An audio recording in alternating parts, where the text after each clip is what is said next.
Se você acompanhou o vídeo anterior sobre burnout, talvez tenha percebido algo inquietante. Burnout não surge do nada. Ele não aparece porque a pessoa é fraca, nem porque trabalha demais. Ele aparece quando alguém passa tempo demais vivendo sem limites internos. E aqui está uma verdade que quase nunca é dita. Quem chega ao burnout geralmente nunca aprendeu a parar. Não porque não quis, mas porque o cérebro nunca reconheceu o limite como algo seguro.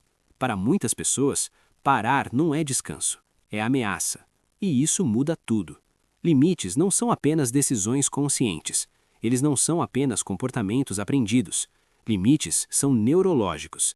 Eles dependem da capacidade do cérebro de desligar, de soltar, de interromper o ciclo de alerta, sem ativar culpa, medo ou ansiedade. Quando essa capacidade não se forma, a pessoa até entende racionalmente que precisa parar, mas o corpo não permite. A mente acelera, o peito aperta, a sensação de urgência aparece, como se descansar fosse um erro, como se dizer não fosse perigoso. Essas pessoas vivem assim, sempre disponíveis, sempre responsáveis, sempre se adaptando. Elas não ultrapassam limites, elas simplesmente não o sentem, porque em algum ponto da vida, o cérebro aprendeu que manter-se funcional era mais importante do que se proteger. Isso geralmente começa cedo. Muitas pessoas que hoje não conseguem criar limites foram crianças que precisaram se ajustar demais. Aprenderam a observar o ambiente, a prever reações, a evitar conflitos, ser fácil, ser útil, ser forte. E esse padrão, que um dia foi sobrevivência, mais tarde vira prisão. O cérebro permanece em modo de alerta contínuo. Ele não pergunta, isso é demais? Ele pergunta, eu dou conta? E enquanto a resposta for sim, ele continua forçando. É por isso que limites não se constroem com frases prontas. É só dizer não, é só desacelerar, é só organizar melhor o tempo. Nada disso funciona quando o sistema nervoso associa pausa a risco. Limites reais começam quando o cérebro aprende que descansar não é falhar, que parar não significa perder controle, que reduzir não é decepcionar.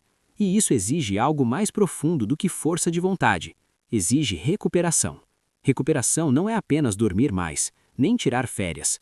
Recuperação é permitir que o sistema nervoso saia do modo sobrevivência e volte ao modo regulação.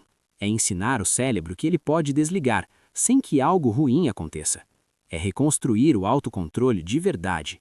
Não aquele controle rígido, baseado em tensão, mas o controle flexível, que sabe quando avançar e quando soltar. Quando isso começa a acontecer, algo muda. A culpa diminui, o corpo responde melhor, a mente deixa de viver em urgência constante, e os limites deixam de ser uma luta interna para se tornarem um sinal natural de proteção. Mas aqui vai um ponto importante. Nem todo mundo que vive sem limites percebe isso como problema. Muitas pessoas se veem como fortes, resilientes, responsáveis. Só que força sem limite vira desgaste, e resiliência sem recuperação vira exaustão silenciosa. Se você se identificou até aqui, isso não é um rótulo, é consciência. Porque limites não são muros, são sistemas de cuidado interno. E aprender a criá-los é uma das formas mais profundas de saúde mental. A partir do próximo vídeo, vamos começar uma nova série. Vamos falar sobre padrões que se formam cedo, traços de personalidade moldados pela adaptação, comportamentos que parecem escolha, mas nasceram como sobrevivência. Vamos falar sobre pessoas que vivem no modo sobrevivência sem perceber. E entender esses padrões não é para culpar o passado, é para devolver ao cérebro algo essencial: a possibilidade de sair do alerta e finalmente viver com mais presença. Se esse conteúdo fez sentido para você, se inscreva. Aqui a psicologia não força a mudança, ela cria espaço. E às vezes, criar espaço é o limite mais importante de todos.